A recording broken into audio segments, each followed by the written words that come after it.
Hello, hello, hello, and welcome to Mike Cobb's Offshore Investment Report. We're going to have a real no nonsense program today, real no nonsense podcast.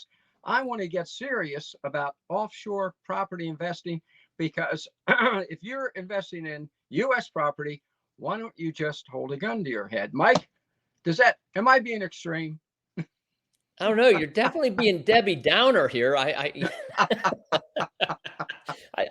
like nonsense. Nonsense is fun, Carter. But no, seriously, I think your statements, right on the money. Real estate in the U.S. is largely overpriced. There are probably some deals out there, and there are always deals, right? Distressed opportunities, things like that. But yeah, yield is really, really hard to come by in the United States these days because the prices of property have just been pushed higher, higher, higher, and we've seen trillions of dollars being pumped into the economy. The stock market's up, right? And real estate's up, Yeah.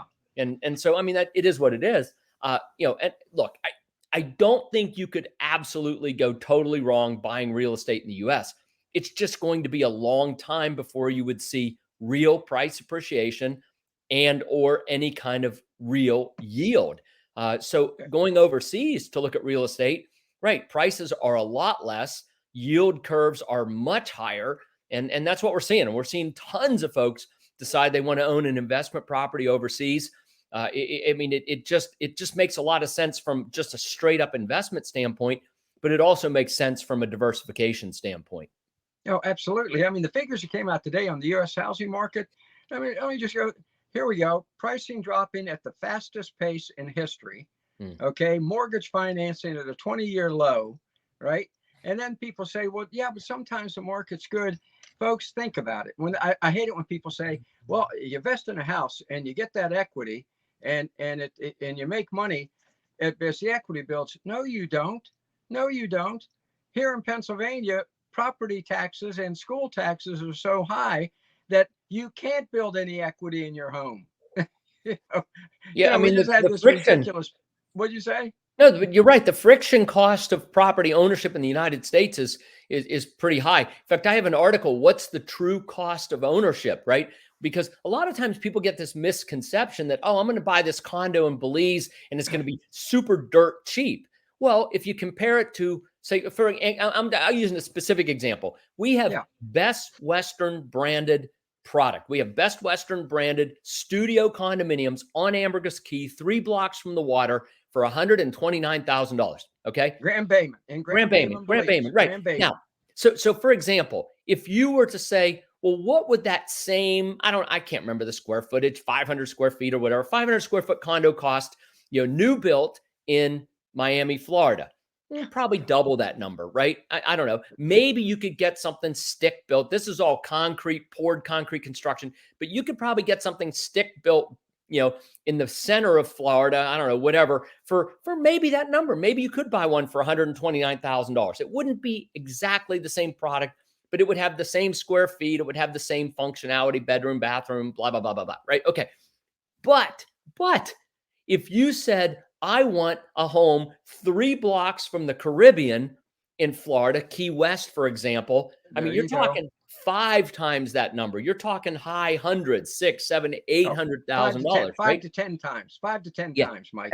And if you went to a Caribbean island, British Virgin Islands, because again, remember, Belize is part of the Commonwealth. Belize was British Honduras, right? So if you go to another Commonwealth island, British Virgin Islands, Cayman Islands, Turks and Caicos, Bahamas, Bermuda, yeah, now you're at 10x, Carter. That's right. Now you're at 10x that number. It's $1 million, right? And so while you'd say to yourself, $129,000, that doesn't really sound dirt cheap, right? That's the first piece of cost of ownership. That's the whole point of my article. Concrete, steel, windows, doors, lights, electric wire, all of that stuff is priced at world price. There's no discount because you're buying concrete or windows or doors or lights in Belize or Nicaragua or Costa Rica or Panama. It's world price, right? That's just world price. You do get a discount on labor, and labor is typically about 1/3 to 40% of the construction cost. So if your labor, let's say, is half price, then, so you're saving half on 40%, you're saving 20%. So your total overall bill might be 20% less than a comparable product in the United States. Okay, that's a pretty reasonable expectation that you could buy a property, true apples to apples comparison, for 20% less overseas, new construction, right? Okay, but that's just step one.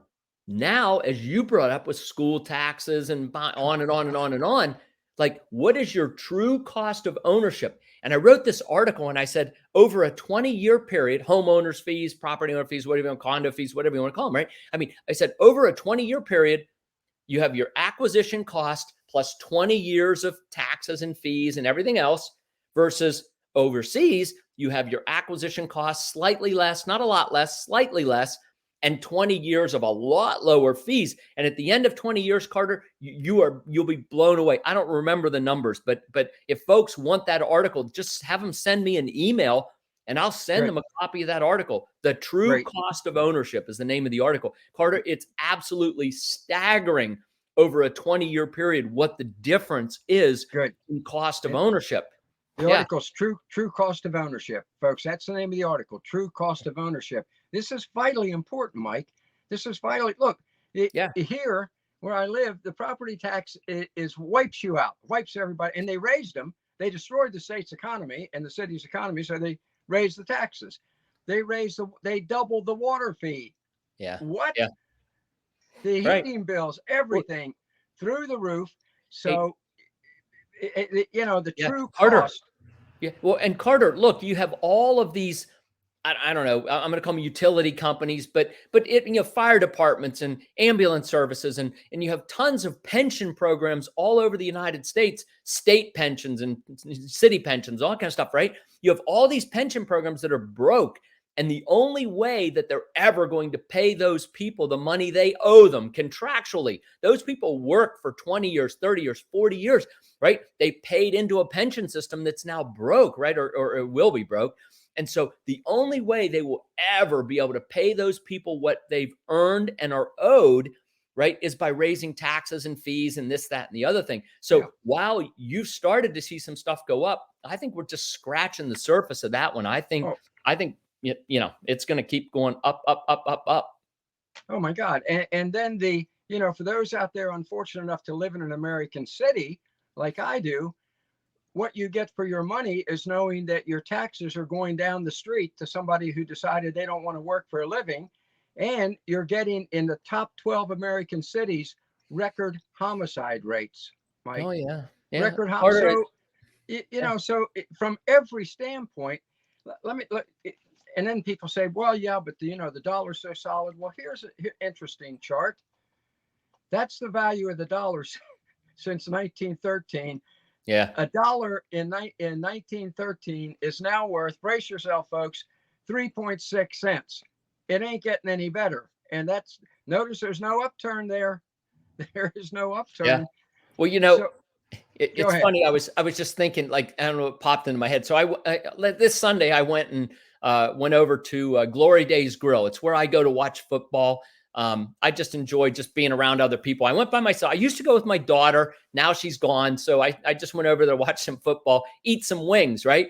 And I can't remember. It was like I get 18 wings and I eat about half of them, bring the other half home and eat them later, right? Anyway, so 18 wings was like $24, $23.99, right? And I thought to myself, when I was in college, whatever, 35 years ago, whatever, but like we'd go out for 10-cent wings. And it just popped into my head. I'm like, wow. So now the wings are over $1, right? I used to pay 10 cents a wing, right? And so that's more than, that's 10x, right? It's more than 10x in 30 years. I'm sure some smart person could figure out the rate of inflation. I don't know how to figure that. I know the rule of 72, but anyway, right. I mean, 10-cent wings 30 years ago, $1.20 wings today. Right. I mean, the value of the dollar is just diminishing, right? By the way, that's the other piece of going overseas and living overseas, right? This idea of cost of living. So it's not just the cost of taxes and property owner fees. You can still, in many countries of Latin America, you can still go have a tremendous steak dinner for, I don't know, $5, $6, $10, under 10, world class, right? Yeah. I mean, like that would cost you $70, $80, $100 in the United States. You can have it for somewhere between $6 and $10. Wow. Right. Wow. And the steak. I just went to a steakhouse up in West Virginia, and the actually it was in Hagerstown across the border. Oh yeah. And the steak was $30-$40, and it was all gristle. I mean, You have to pay extra for steak, Carter. You didn't know that? yeah. But let me bring it home. I want to bring it home and talk about Grand Pacifica. Okay. Okay. Because obviously I'm bullish on Nicaragua. I think Nicaragua right now, you're the offshore investment oracle. From my perspective, Nicaragua's the best investment in Central America right now, and Grand Pacifica is the best investment in Nicaragua. Here we go. You're going to recognize these pictures. That's a lot. That is a lot that people can build on in Grand Pacifica. So is this one. Yep. Now, that is only $39,700. That's the price on each of those. Yeah, 40 grand. Exactly. Yeah, 39.9 or whatever. Yeah. Yeah, exactly. Yeah. Now, here's my now I want people to look closely at the house in the distance there. Your neighbor. Yeah. Yeah, Folks, that's Javier's house. It's a beautiful home. His Gorgeous name's Javier. home. It's a beautiful home. Yeah. This home is, you could have that home built on this empty lot, and your total cost would still be under $250,000. Am I right? No. That last house you showed is about a 3,500 square foot house. So you'd be lot and house in maybe the 450 range. I mean, that's a big house because you're only seeing part of it. It goes on the other side too. So yeah. And it's ocean view within walking distance of the ocean. Yes. Now you can get a lot in the US now. If you get a lot for that price in the US, it's going to be in the middle of a cow pasture. Okay. Yeah. The only way you're going to walk to the ocean is if you're Johnny Appleseed. It ain't happening.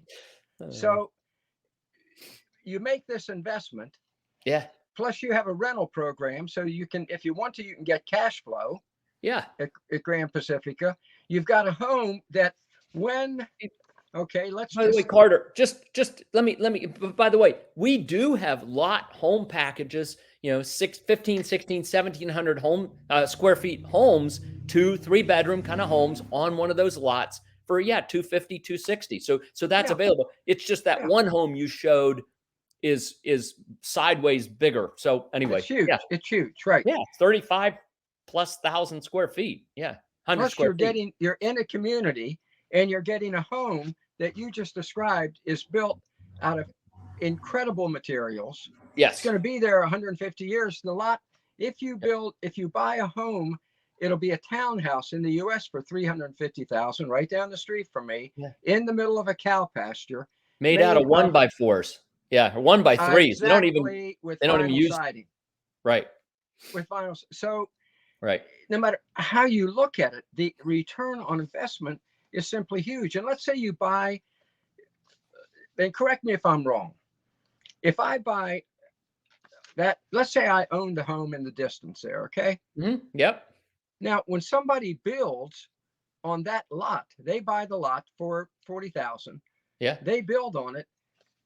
The property values of the people who have homes go up. Am I right or wrong? Absolutely. Every time there's another home built, I think that's our San Diego Viejo neighborhood. We've got 202 home sites. I think we've got about 80 homes in there now. So it's about half built.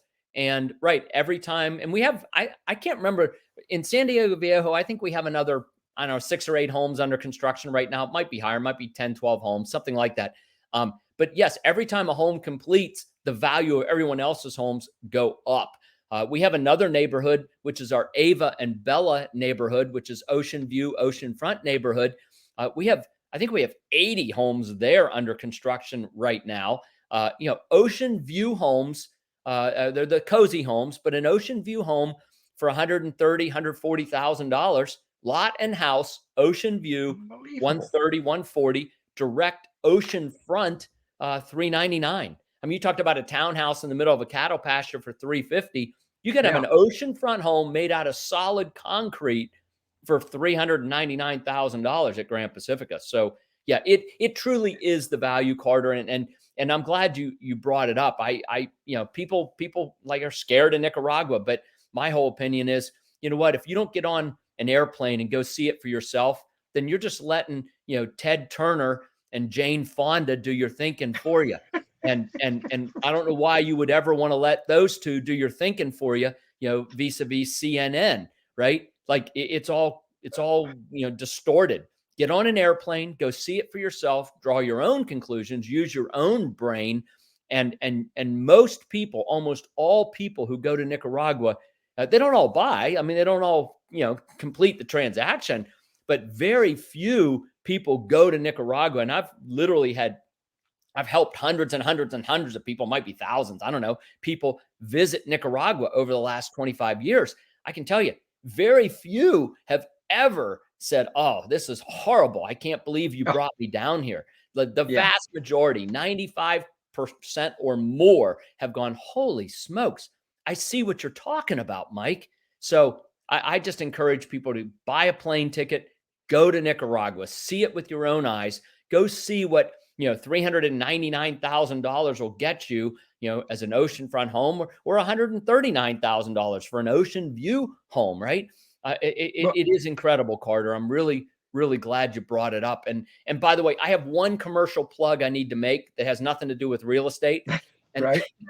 and that's Joel Nagel's President's Week. I am speaking at Joel Nagel's President's Week well, look at that. You got it there. Yeah. So that's coming up. It's in November 12 to 16. What made me think about it right now was one of the things that I talk about. I give a presentation called Perception versus Reality.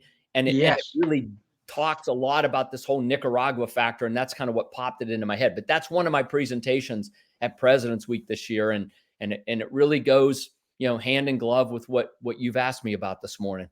Oh, it really does, because at the President's Week, it says at the top there, the electrifying financial event of the year. Folks, your financial future, if you have one, lies offshore. Mike, I just believe that with all my heart. I felt that way for a long time. And now with the economy the way it is, with the inflation, every time you turn around, Powell or Biden or Yellen says, well, we're going to get it under control now. And they don't. And what? Then, what? Yeah. You remember when they told us there? Remember originally it was there is no inflation. Transitory. Then it was transitory. Yeah. So now we see the Bank of England. The Bank of England now has said we're going to buy debt on any scale. Folks, that's coming to the U.S. next.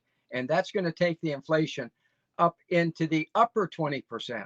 Yeah. So now's the time to that plan B escape route, or maybe we should even say plan B investment route. Mike? Yeah, right. It's both. I mean, it can be both. Look, if you buy an investment property and it's a rental property, right? And all of a sudden you need it as a place to go to, hey, guess what? You have it already. You just, tell the renter to get lost or stop taking nightly rentals and go there. It's a beautiful plan B, but it's a plan B that can cash flow. Funny you brought up Bank of England. I was on the phone this morning with a huge tour operator, travel agent in England, who's working with us on our new villa property in Portugal. They do a lot of referrals and they send us a lot of business in Portugal, right? And so we were talking, and one of the things that he talked about was he didn't mention the Bank of England specifically, but he talked about inflation and how because we were talking about pricing for next year and stuff like that, and how do we really keep up with inflation? And we said we're going to work together as if our costs go up, we'll add it on and pass it through, right? So that was the discussion. But he like you feels like the inflation is just kind of it's doing this, but it's set to kind of I have to do that soon, right? I got to get my hands right in the picture, but Carter, he fears the same kind of thing as well, but we're talking about how to deal with it, from a business perspective. And I think from a personal perspective, having that plan B in place that can be an investment property, right? And the other thing we never talked about today, and I'll just mention, is diversification. So critically important to have some of your nest eggs outside your home country basket. Like, I don't know. I'm blown away by the number of people who think I'm just going to have all my eggs in the U.S. basket. And that's great. Well, okay. I would never bet against the U.S. economy. It's the largest economy in the world. It's rocking and rolling. But at the same time, would I ever truly want all of my eggs in the same basket. I don't. And so I think prudence dictates having some of your nest egg in other baskets, meaning outside your home country. And you know what? It really doesn't get any safer or better than owning a property where you have title to it. You own it. It's yours. You have You own title it. to the You own it. property, right? It's your property. You can rent it long-term, short-term. You can go live in it. You can vacation in it. You can sell it anytime you want, right? It's your property. You own it. And to me, that is one of the best investments people can make overseas because it's just simply so solid. It's a hard asset. It's real. It's tangible. You can use it. You know, it's yours. And so I think that diversification element is the other piece of the puzzle here, Carter. It's just vital. And if you invest in somewhere, and we're not doing an ad for Grand Pacific, I think it's the best investment in Central America right now. It's just my personal opinion. But if you invest there, the property is increasing in value and you're actually getting the increase as a return. If you invest in property in the US, I'm telling you, the taxes are going to make it so in the long run you lose, Mike. It just taxes and fees, because they're going up. I mean, they're going up, skyrocketing. Yeah, right. Yeah. So let me be cheery here, folks. Be cheery. Forget about Look at your shirt. Look at your shirt. How could you not be cheery in a sunny shirt like that, Carter? It is a sunny shirt, isn't it? Yeah. That is really, yeah. I wish it were. And I just think if I were at Grand Pacifica or Grand Bayman and believe the sun would be out to match my shirt. There we go. What were you going to say? I interrupted you. I'm sorry. I'm just saying that's the great return on investment. No, I'm just saying I want to end on a positive note that it really is, because I get a lot of notes from people now wanting to know, do you think this is a good time to invest offshore? I think, am I right? The time has never been better. What do you think? You're the expert. You know what? I look, the old adage, the best time to plant a tree was 20 years ago. The second best time is today. Look, yes, it's a great time to own a property overseas. It is a tremendous time. And every day you wait, it'll just be one day longer into high inflation and high fees and high costs here in the US. So yeah, every day is a great day. Today better than tomorrow for sure. Yep. It's fantastic. As Will Rogers said, don't wait to invest, invest and wait. There you go. Whoa, I like that's good. Mike, thank you very much. This has been excellent and a real important discussion. Yeah. So always nice to be with you, Carter. It's a pleasure. Thank you, sir. There you go, folks. Follow Will Rogers' advice. Don't wait to invest, invest and wait. You're going to get a return on your offshore investment. You're going to get a return. So as I always tell you, let's do this thing.